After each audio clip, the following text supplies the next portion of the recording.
The 5 biggest lies about property investment. Hey guys, it's Rahim. Welcome back to my channel. If you're new here, smash the subscribe button because I talk about property investment, personal development, and really how to gain financial freedom. In this video, I'm going to share with you the 5 biggest lies people have talked about property investment, and you'll be surprised the information you would hear from me as a property investor. So what I'm about to share with you will make a huge difference of making the decision to invest in property. But before we get to that, I would like to thank all the people that have subscribed and joined the family. The channel is growing immensely, it's growing rapidly. I really very much appreciate all your support, all your likes, all your comments, and it literally is blowing my mind away. We've done a research though. We realized 45% of the people that are watching the channel have still not hit that subscribe button. If you know you're one of those, I kindly ask you to hit that subscribe button, especially if you want to learn about how to start and scale in investment, how to make passive recurring income, and most importantly, how to become financially free. This channel is for you. I share all these golden nuggets to kickstart or scale your investment journey. So I will make a promise to you. If you hit that subscribe button, I will promise to give you valuable content, actionable content, and we've lined up amazing, successful entrepreneurs to share their journey and inspiration to get you excited and motivated to take your investment journey to the next level. So what are the 5 big lies people are talking about investment property? Here's the thing, it's vitally important for you to know the 5 lies before you set sail in investing in property. Number 1, property investment is always a safe bet. That is not entirely true. With any sort of investment, there are risk, fluctuation.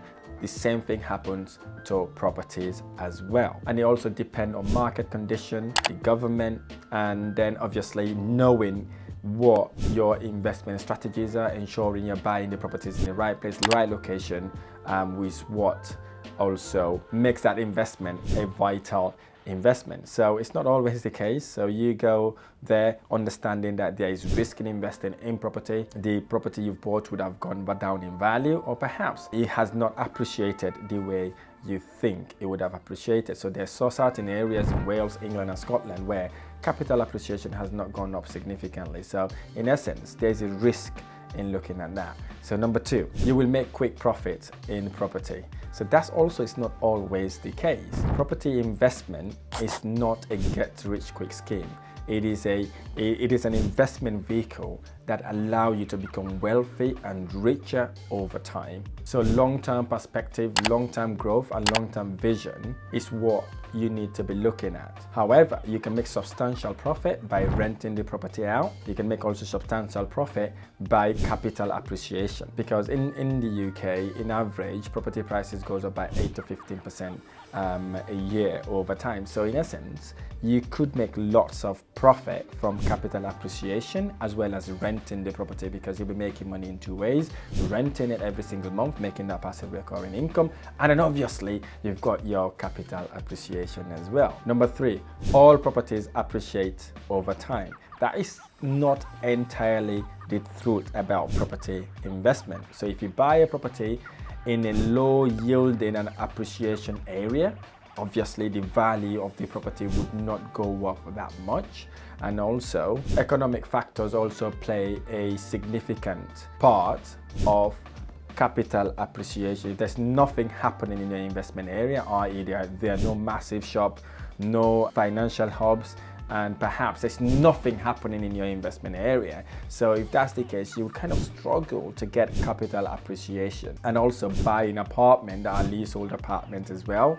The lesser the lease years, the less value of your property as well. In essence, that average I was talking about earlier on 8 to 15% may not be relevant to you because your lease years are going down, especially if they are under 80 years. The value of the property drops almost 25 to 30% as a result of having lease years of 80 years. So again, it doesn't always go up in value. Number 5, higher rent and better return in property. Again, that's not always the case. Setting rents too high may lead you not to be able to rent your property quickly, and then the voids then eat into that profit that you would have made if you were to rent it at a market rent. So competitive prices while covering expenses is crucial for your property investment. So there are areas where you can determine and dictate the rent that you buy as well. So it's important for you to look at areas like that. I know I've been bombarded with so many negativities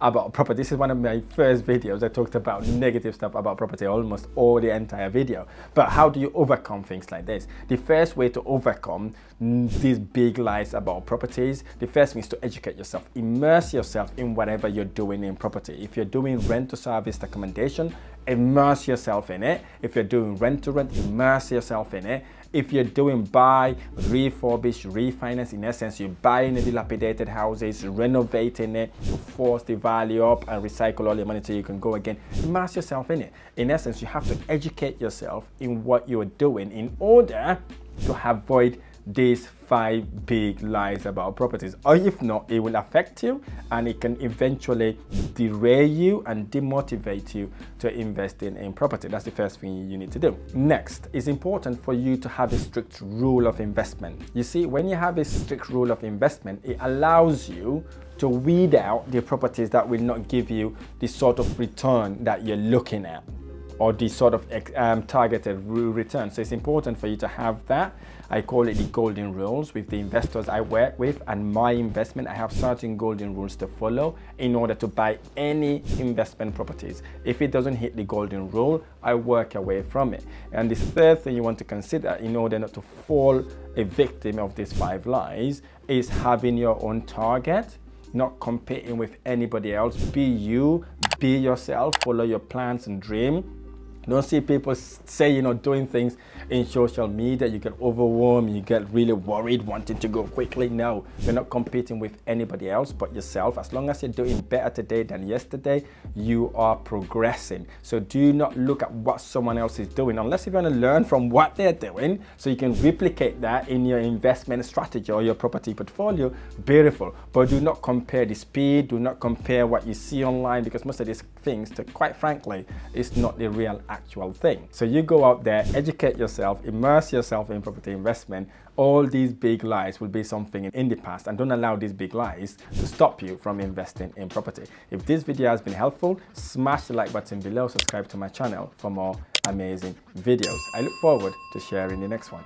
Thank you.